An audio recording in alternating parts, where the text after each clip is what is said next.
Friends, तो इस video में सबसे पहले तो हमने आपको जो बताना है वो है सिलेबस इसका, ताकि आप सिलेबस की आपके जहन में हो और आप उस तरह से आप तैयारी कर सकें। कहीं और जाने की आपको जरूरत ही नहीं। हमें पता है कि किस तरह का इसका सिलेबस आता है और टेस्ट इसका किस तरह का आता है। ठीक है, पास्ट पेपर क्योंकि वो ज़्यादा जो है वो मतलब कि वो ज़ाहिर नहीं होते, तो पास पेपर हम गेस्ट पेपर इसके लिए हमने बनाए हुए हैं। ठीक है ना, वो हम आपके साथ शेयर करेंगे और उसके अलावा इसकी तैयारी कैसे करनी है वो भी हम आपको बताएंगे। तो फिलहाल मैं सिलेबस आपके साथ शेयर कर देता हूँ और सिलेबस ये आपके सामने ये स्क्रीन पे आपको ज़ाहिर हो रहा होगा। ठीक है ना, कि इसमें क्या होता है कि इसमें मैथ और इंग्लिश जो है वो ज़्यादा टेस्ट में जो है वो मैथ और इंग्लिश के MCQ आते हैं। मैथ का ज़्यादातर ऐसा होता है और इंग्लिश का इतना ज़्यादा ऐसा नहीं होता। अब मैथ में कौन कौन से चैप्टर्स को ये कवर करते हैं, ये डीपली कवर नहीं करना आपको। ठीक है ना, आपको सिर्फ जो है वो बेसिक कॉन्सेप्ट समझने हैं।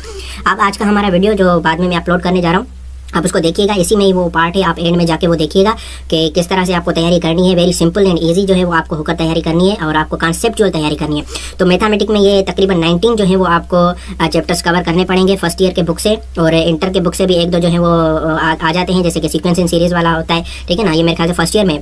ठीक है, तो ये सारी चीज़ें आपको कवर करनी है। आज के वीडियो पे हम देखेंगे कि हमें किस तरह का रिस्पांस मिलता है, क्योंकि आज हमने एक वीडियो बनाई है जिसमें हमें सेट के बेसिक्स जो है वो कॉन्सेप्ट क्लियर कराए हैं आपको। तो अगर इस वीडियो पे हमें अच्छा सा रिस्पांस आ जाता है तो हम जो है वो आपके लिए एक सीरीज़ बनाएंगे। 25 दिन ही हम ट्राई करेंगे कि हर दिन हम जो है वो 2 वीडियोस अपलोड करें और आपकी तैयारी आसानी से हो सके। उसके अलावा हम कोशिश करेंगे कि हम व्हाट्सएप ग्रुप भी बनाएं जहाँ पर हम अपना मटेरियल शेयर कर सकें। अगर ऐसा नहीं कर सकते तो हम लिंक में आपको गूगल ड्राइव में जो हमने फाइल अपलोड किए हुए हैं हम उनकी लिंक आपको दे देंगे। ठीक है, तो हमारे साथ जुड़े रहिएगा, इंशाल्लाह ताला आपकी बहुत अच्छी तैयारी हो जाएगी। तो चलिए हम यहाँ पे ये सिलेबस आप स्क्रीनशॉट निकाल लीजिएगा। ठीक है, बाकी हम चलते हैं आज के अपने पहले लेक्चर की तरफ। स्टार्ट करते हैं सेट की डेफिनेशन से। सेट की डेफिनेशन आपको पता है कि set is a collection of well defined and distinct objects. What we need to understand कि वेल डिफाइंड क्या होता है और डिस्टिंक्ट क्या होता है। वेल डिफाइंड यानी कि जो अच्छी तरह से बयान किया गया हो। वेल डिफाइंड यानी कि एक्सप्लेन्ड हो। ठीक है, एक्सप्लेन्ड हो। ठीक है, और फैक्ट के साथ होना चाहिए, जो चीज़ फैक्ट में आनी चाहिए। फैक्ट के बगैर वाली चीज़ जो है वो वेल डिफाइंड में नहीं आएगी, अच्छी तरह से वजाहत की गई हो जिसकी। ठीक है, और डिस्टिंक्ट, डिस्टिंक्ट का मतलब क्या होता है? डिस्टिंक्ट का मतलब होता है कि मुख्तलिफ, जो चीज़ें मुख्तलिफ हों। यानी कि सेट यानी कि वो सिस्टम जिसमें जो चीज़ें हों, जिसकी जो एलिमेंट्स हों वो मुख्तलिफ हों और वो अच्छी तरह से बयान किए गए हों। यानी each and every defined, every cheese, everything जो है वो वेल डिफाइंड हो, फैक्ट के साथ हो और वो ट्रुथ में हो। ठीक है ना, झूठ कभी भी सेट में नहीं आता। जैसे कि अगर मैं कहूँ कि पाकिस्तान जो कि हिंदुस्तान में लाया करता है, ठीक है ना, तो ये चीज़ क्या हो गई? ये फैक्ट नहीं है, ये चीज़ गलत हो गई। तो इसी तरह से जो भी चीज़ गलत होगी, फैक्ट में नहीं होगी, वो सेट में नहीं आएगी। अब इसके थोड़े एग्जाम्पल हम डेली लाइफ से एग्जाम्पल ले लेते हैं सेट के। एग्जाम्पल क्या होते हैं? ठीक है ना, जैसे कि आप हमारे पास ये चीज़ कॉमन होती है, डिनर सेट। ठीक है, वाई डिनर, जो बर्तनों की जो चीज़ होती है, जो सारा वो कलेक्शन होती है, उन ऑब्जेक्ट्स को हम सेट क्यों कहते हैं? क्योंकि उसमें मुख्तलिफ चीज़ें होती हैं।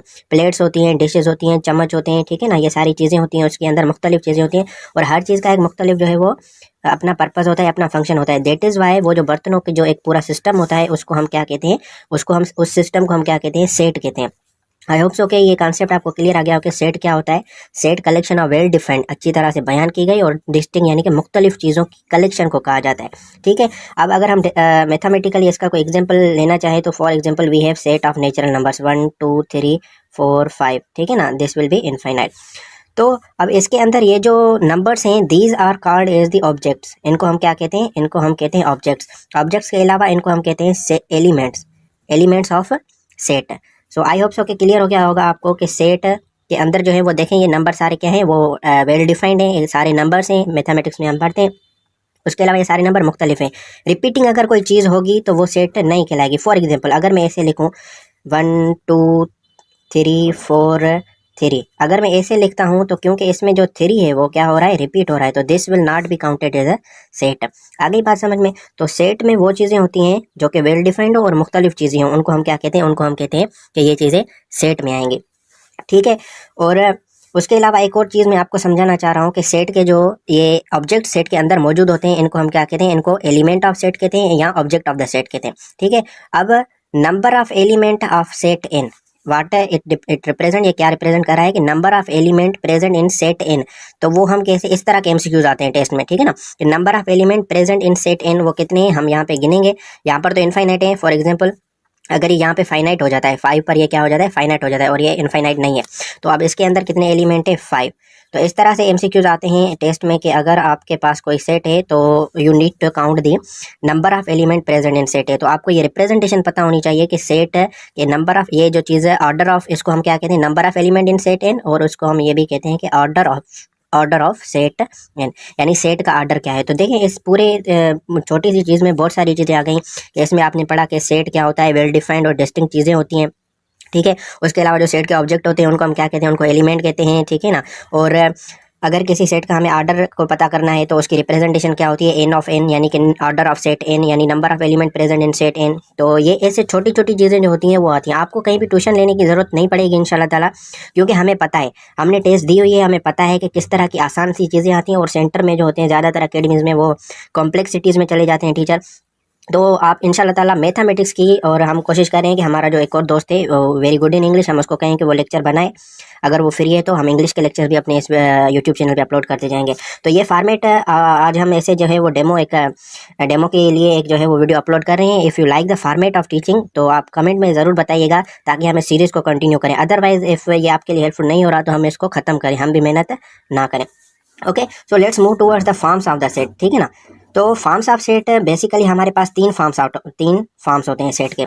कितने फॉर्म होते हैं? 3 फॉर्म होते हैं। नंबर 1 जो होता है वो होता है डिस्क्रिप्टिव फॉर्म, ठीक है। ये आवाज़ें आ रही हैं भिंडी वाले की, आलू वाले की, तो ये भी आपको सुननी पड़ेगी, ठीक है, क्योंकि ये हमारे यहाँ कॉमन है, आसानी से हम यूट्यूबर नहीं बन सके। सबसे पहले होता है descriptive form, then we have the tabular form, ठीक है, टेबुलर फॉर्म। और तीसरा जो हमारे पास होता है वो होता है सेट बिल्डर फॉर्म, ये सेट बिल्डर फॉर्म। अब फॉर्म क्या होते हैं? सबसे पहले तो आप फॉर्म को जो है वो अंडरस्टैंड कर लें। फॉर्म क्या होते हैं? यानी तरीक़ेकार, सेट को लिखने के तरीक़ेकार जो होते हैं, जैसे हम रिप्रेजेंटेशन कहते हैं, जैसे हम नोटेशन भी कहते हैं। फॉर्म्स यानी कि आप इसको नोटेशन में भी पढ़ सकते हैं, ठीक है ना, आप इसको जो है वो रिप्रेजेंटेशन में भी पढ़ सकते हैं, लेकिन जो बेसिक टर्म यूज़ होता है वो होता है forms of set. Descriptive form, अब डिस्क्रिप्टिव यानी डिस्क्रिप्टिव वर्ड की मीनिंग में आप चले जाएँ तो डिस्क्रिप्टिव का मतलब क्या होता है? डिस्क्रिप्टिव का मतलब होता है वजाहत, ठीक है ना, जो वजाहत से बयान किया गया हो, जो कि वर्ड्स में बयान किया गया हो। जैसे कि अगर मैं लिखूं सेट ऑफ नेचुरल नंबर्स, अब ये मैंने कैसे डिफाइन किया? ये मैंने डिस्क्राइब किया आपके साथ, ये वर्ड्स में मैंने बयान किया। तो this will be known as the descriptive form of the set, यानी कि ये नेचुरल नंबर का जो मैंने सेट आपको बताया है वो डिस्क्रिप्टिव फॉर्म में बताया। अब टेबुलर फॉर्म, ठीक है ना, टेबुलर फॉर्म में क्या होता है कि जो आपका सेट होता है उसको हम कर्ली ब्रैकेट्स में रिप्रेजेंट करते हैं, उसके जो ऑब्जेक्ट्स होते हैं वो हम कर्ली ब्रैकेट्स में रिप्रेजेंट करते हैं, और उसकी सिंबल भी हम लाजमी देते हैं। अब मैं सेट ऑफ नेचुरल नंबर, वही ये जो डिस्क्रिप्टिव में मैंने लिखा है इसको ही मैं टेबुलर में लिखूंगा, तो ये हो जाएगा 1 2 3 4 5 एंड इनफाइनाइट हो जाएगा। तो this is the tabular form. Why it is a tabular form? Because the objects और elements of the set are close in the curly brackets, ठीक है ना, कर्ली ब्रैकेट्स में बंद होंगे और वो सेपरेट होंगे आपस में कामा के साथ, तो उनको हम क्या कहेंगे? उनको हम कहेंगे tabular form of the set is represent in the tabular form. Okay, then the difficult is, इसको सेट बिल्डर फॉर्म कहते हैं, सेट बिल्डर फॉर्म, और इसको हम दूसरा कहते हैं सिंबॉलिक फॉर्म। अब ये आपके लिए याद करना आसान हो जाएगा, सेट बिल्डर फॉर्म या सिंबॉलिक फॉर्म। अब सिंबॉलिक से आप समझ गए होंगे, ठीक है ना, सिंबॉलिक यानी कि निशानियों के जरिए अगर कोई भी सेट जाहिर किया गया हो तो उसको हम क्या कहते हैं? कि this is the symbolic form of the set, ठीक है ना। अब सिंबॉलिक फॉर्म में भी क्या होता है कि जो भी नेचुरल नंबर होता है उसको हम ऐसे ही लिखते हैं, उनकी रिप्रेजेंटेशन करते हैं, और फिर हमारे पास जो मैथमेटिकल सिंबल्स होती हैं वो हम कैसे रिप्रेजेंट करते हैं? एक्स सच दैट एक्स, यानी कि एक्स जो है वो एलिमेंट्स को डिफाइन कर रहा है। कौन से एलिमेंट्स को? जो कि सेट एन में मौजूद होंगे।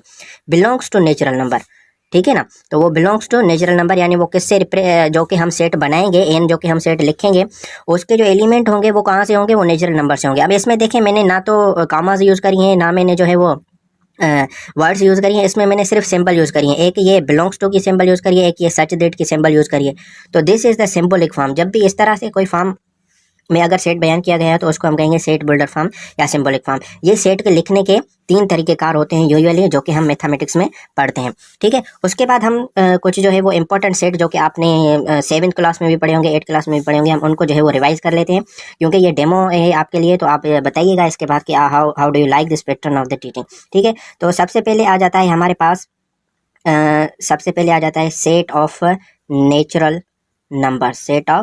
नेचुरल नंबर्स, ठीक है। अब सेट ऑफ नेचुरल नंबर्स कौन, उनकी रिप्रेजेंटेशन जो होती है वो एन से होती है, और चूंकि नेचुरल नंबर यानी काउंटिंग जो हम बच्चों को सिखाते हैं वो 1 से सिखाते हैं, तो ये स्टार्ट कैसे होते हैं?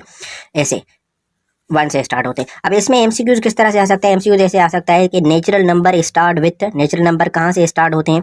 1 से, ठीक है ना। तो इस तरह से इसमें एमसीक्यूज आ जाते हैं। उसके बाद ये आप समझ जाइएगा, उसके बाद आ जाता है सेट ऑफ, ये नंबर 1 हो गया हमारा, और ये हो गया हमारा number 2, set of whole numbers. अब होल नंबर्स में जब 0 इन्वेंट हो गया था तो उसके बाद इन्होंने एक और सेट बनाया था जिसका नाम आता है होल नंबर। और होल नंबर वो कहाँ से स्टार्ट होते हैं, वो 1 से स्टार्ट होते हैं। और ऑल द पॉजिटिव नंबर यानी 0 से बड़े वाले जो नंबर होते हैं, 0 और 0 से बड़े वाले जो भी नंबर होते हैं वो होल नंबर्स में मौजूद होते हैं। उसके बाद हम आ जाते हैं इंटीजर्स पे, ठीक है, set of integers, set of integers. अब इंटीजर नंबर के सिंबल याद करना स्टूडेंट के लिए मुख्तलिफ होता है, ठीक है, बहुत डिफिकल्ट होता है। तो इसकी सिंबल होती है जेड, ठीक है ना। अब अगर सिर्फ जेड लिखा गया, अब इंटीजर्स में भी दो इंटीजर्स, पहले तो मैं आपको इंटीजर्स बता दूं कि इंटीजर्स होते क्या है। 0 से बड़े यानी 1 2 3 4 ऐसे इनफाइनाइट, और 0 से छोटे यानी -1 -2, ठीक है, -2 -3, 0 से बड़े वाले और 0 से छोटे वाले। तो वो सारे नंबर जो हैं वो क्या कहलाते हैं, वो कहलाते हैं इंटीजर नंबर्स। ओके, यानी कि इंटीजर्स को हम दो हिस्सों में डिवाइड कर सकते हैं, इंटीजर्स को हम दो हिस्सों में डिवाइड कर सकते हैं। एक वो के जो कि पॉजिटिव इंटीजर होते हैं। कौन से पॉजिटिव इंटीजर होते हैं, यानी कि 0 और 0 से बड़े वाले, ठीक है, ये सारे क्या हो जाएंगे, ये हो जाएंगे पॉजिटिव इंटीजर।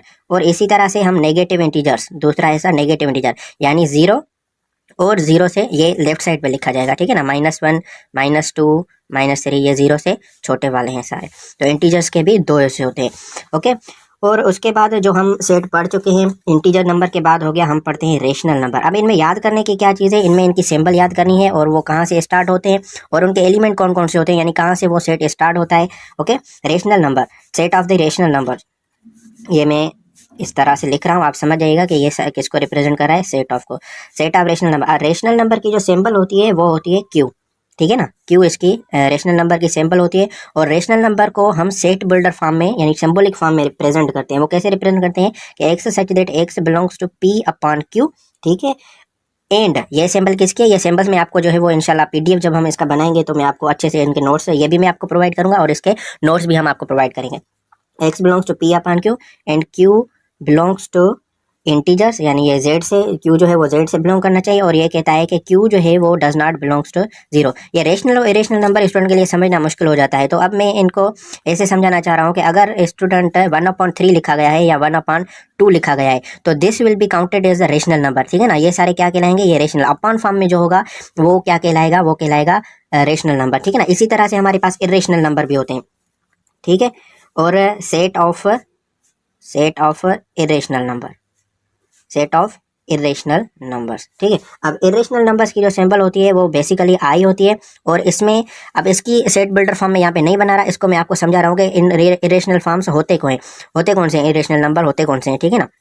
तो सेट की जो बात हो रही है, तो अब जैसे कि स्क्वायर रूट में जो भी चीज़ आ गई, यानी कि अगर किसी भी नंबर का, मैं आपको सिंपल करके बता रहा हूँ, अगर किसी भी नंबर का पावर जो है वो होल नंबर में नहीं है, यानी कि वो किस में है, वो अपॉन फॉर्म में, यानी फॉर एग्जांपल 1/2 है, ठीक है ना। अगर उसका फॉर्म जो है वो 1/5 है, यानी किसी भी नंबर पे अगर होल नंबर के अलावा कोई पावर है, किसी भी नंबर के ऊपर होल नंबर के अलावा अगर कोई पावर है, तो उसको हम क्या कहते हैं, उसको हम कहते हैं कि this is the irrational number. जैसे स्क्वायर रूट ऑफ 2, ठीक है ना। अब स्क्वायर रूट ऑफ 2 इसका यानी इसका पावर क्या हो गया, 1/2 होगा। अब इसका आंसर निकालेंगे आप तो 1.414, ठीक है ना। तो इरेशनल के अंदर एक और कंडीशन भी होती है, इरेशनल के अंदर दो और कंडीशन होती हैं जिसको हम कहते हैं, जो हम पढ़ते हैं रिकरिंग और रिपीटिंग वाली कंडीशन, ठीक है। तो in the next video I will clear what are the recurring और व्हाट आर दी रिपीटिंग जो है वो रेशनल नंबर इरेशनल नंबर क्या होते हैं। मैं इन कंडीशन को फिलहाल मैं आपको जो है वो सिंपल डेमो दे रहा हूँ कि रेशनल नंबर कौन से होते हैं, इरेशनल नंबर कौन से होते हैं। And then we will go for the next one. और ये तो आसान होते हैं, ठीक है ना। सेट ऑफ इवन नंबर्स, ठीक है ना। अगर इवन नंबर, अब इवन तो सबको पता होता है, सिंधी में जैसे चवंदा आहियूं ॿधी अदद, हाणे ॿधी अदद कहिड़ा हूंदा आहिनि, वो कौन से होते हैं, इवन नंबर्स 2 4 6 8, ये सारे इवन नंबर होते हैं। इसी तरह से नंबर 7 में अगर हम नंबर 7 हम पढ़ना चाहें तो ओड नंबर आ जाता है। अब ओड नंबर की सिंबल आपको याद होनी चाहिए कि ओ होती है। ओड नंबर कौन से होते हैं, 1 से स्टार्ट होते हैं, इस तरह से, ठीक है। ये छोटी छोटी चीजें हैं और इन्हीं में से एमसीक्यूज निकलते हैं, ठीक है ना। और सबसे इंपॉर्टेंट होता है set of prime number, last one is set of prime numbers, ठीक है ना। अब प्राइम नंबर की जो सिंबल होती है वो पी से होती है स्टार्ट। और प्राइम नंबर कौन से नंबर होते हैं, वो नंबर जो कि सिर्फ अपने आप से ही डिवाइड हो सकते हैं, इनको कोई और नंबर डिवाइड नहीं कर सकता। 2 3 5, ठीक है ना, 7। अब देखें 2 को भी सिर्फ अपना ही टेबल जो है वो लग सकता है, 3 को भी सिर्फ अपना ही टेबल लग सकता है, it is divisible by itself. और 5 को भी सिर्फ अपना टेबल लग सकता है, 7 को भी अपना। इसी तरह से जो भी नंबर्स होंगे जो सिर्फ अपने आप से डिविजिबल होंगे, they are known as prime number. अब इसमें से एमसीक्यू ज्यादातर आता है कि वो कौन सा prime number, even prime number है जो कि मौजूद होता है सेट ऑफ प्राइम नंबर्स में, इवन प्राइम नंबर। अब देखें 2 जो है वो वाहिद प्राइम नंबर है, यानी कि ये चीज़ थोड़ा कॉन्सेप्ट वाली हो गई कि 2 वाहिद प्राइम नंबर है जो कि इवन है। बाकी सारे आप प्राइम नंबर में जो भी नंबर प्राइम सेट में, सेट ऑफ प्राइम नंबर्स में जो भी आप एलिमेंट्स देखेंगे, जो भी आप नंबर देखेंगे वो सारे ओड होंगे, लेकिन 2 वाहिद नंबर है जो कि इवन नंबर है। ठीक है, तो इस तरह से इंशाल्लाह ताला यहाँ पे हम इस लेक्चर को जो है वो कंक्लूड करते हैं, और नेक्स्ट वीडियोस जो है वो हम बना रहे हैं, और हम देखेंगे कि इस वीडियो पे किस तरह का रिस्पॉन्स आ रहा है। If we have the 50 likes on this video, we will surely इंशाल्लाह अपलोड दी। 1-2 वीडियो हमने बना ली हैं और कंटिन्यू करेंगे। सिलेबस भी मैंने आपको बता दिया है कि सिलेबस क्या क्या होगा, फिर हम उस हिसाब से, हमारे पास अभी 20-25 दिन है, तो we will try to upload 2 और more than 2 videos per day. लेकिन अगर हम रिस्पॉन्स हमें अच्छा नहीं आया तो we will disclose the series and we will wish you best of luck. तो हम इसके लिए एक्सपेक्ट करते हैं 50 लाइक्स, ठीक है ना। 50 लाइक्स अगर हमें मिल गए इस वीडियो पे एक दिन के अंदर अंदर, विद इन 24 आवर्स, तो we will upload the next video hopefully. अल्लाह हाफिज़, साथ रहिएगा।